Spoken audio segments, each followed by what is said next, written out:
श्री गणेशाय नमः।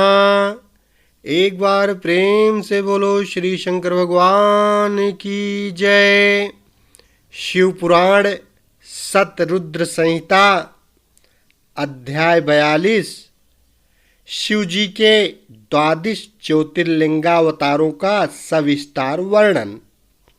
नंदीश्वर जी कहते हैं, मुने अब तुम सर्वव्यापी भगवान शंकर के 12 अन्य ज्योतिर्लिंग स्वरूपी अवतारों का वर्णन श्रवण करो, जो अनेक प्रकार के मंगल करने वाले हैं।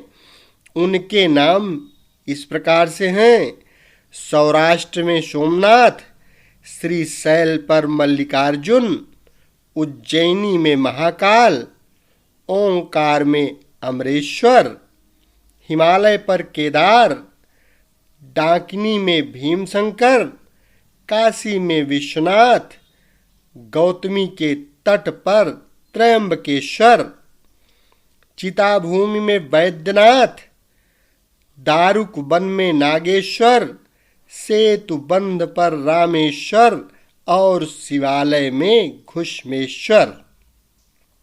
मुने, परमात्मा शंभु के ये ही वे 12 अवतार हैं। ये दर्शन और स्पर्श करने से मनुष्यों को सब प्रकार का आनंद प्रदान करते हैं।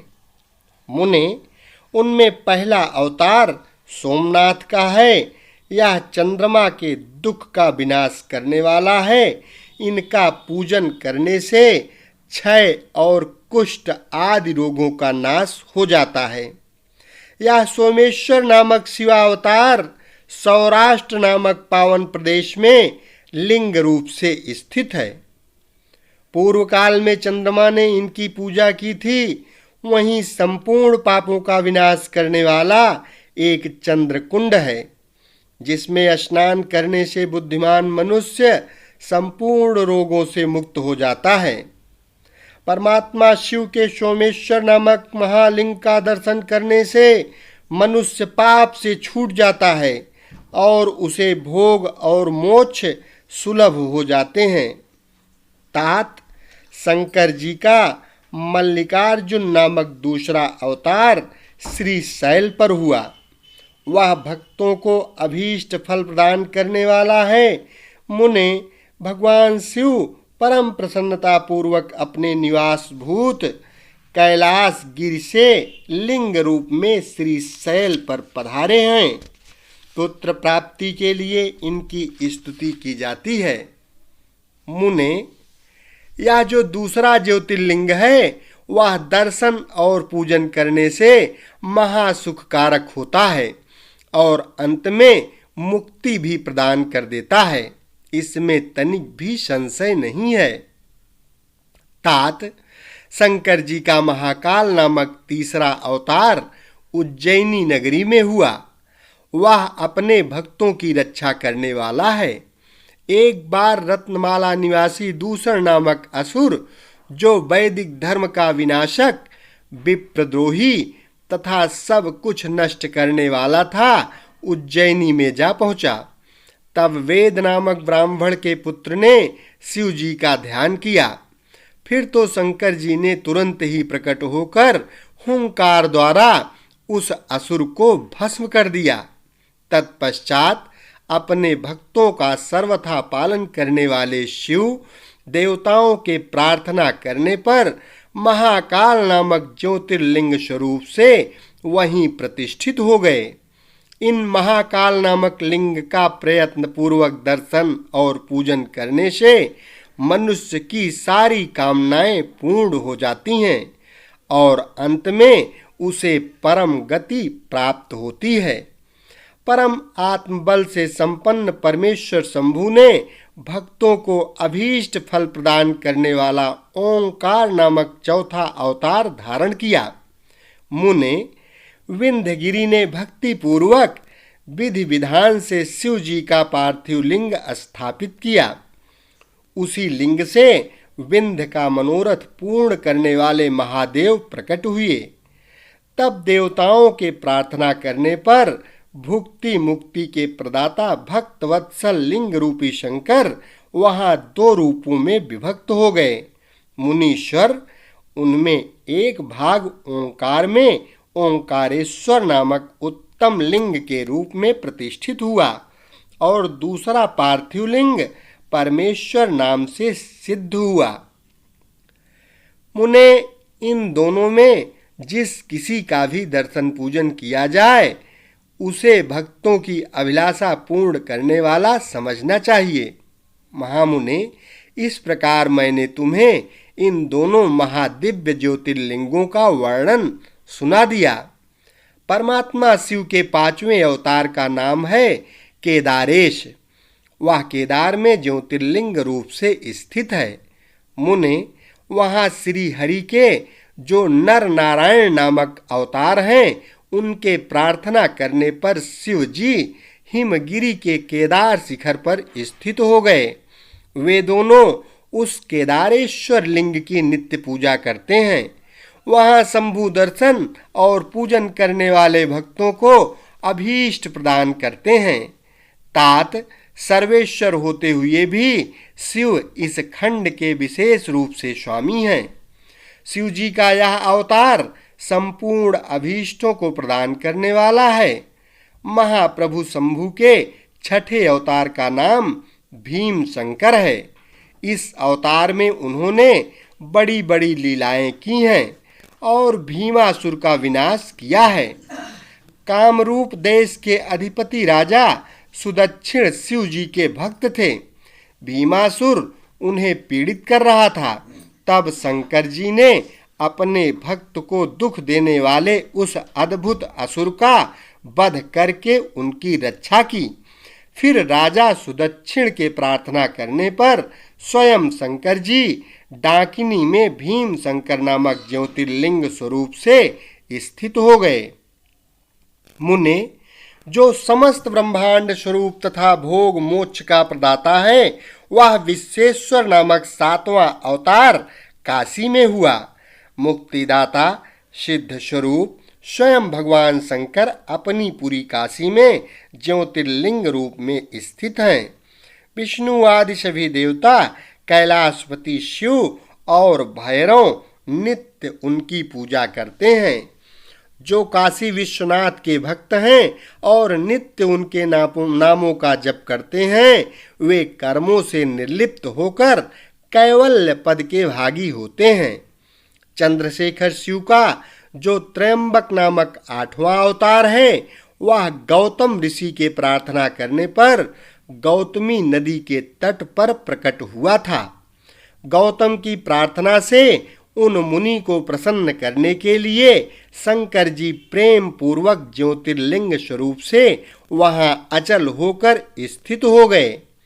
अहो, उन महेश्वर का दर्शन और स्पर्श करने से सारी कामनाएं सिद्ध हो जाती हैं। तत्पश्चात मुक्ति भी मिल जाती है। शिव जी के अनुग्रह से शंकर प्रिया परम पावनी गंगा गौतम के स्नेहवश वहाँ गौतमी नाम से प्रवाहित हुई। उनमें 9वां अवतार वैद्यनाथ नाम से प्रसिद्ध है।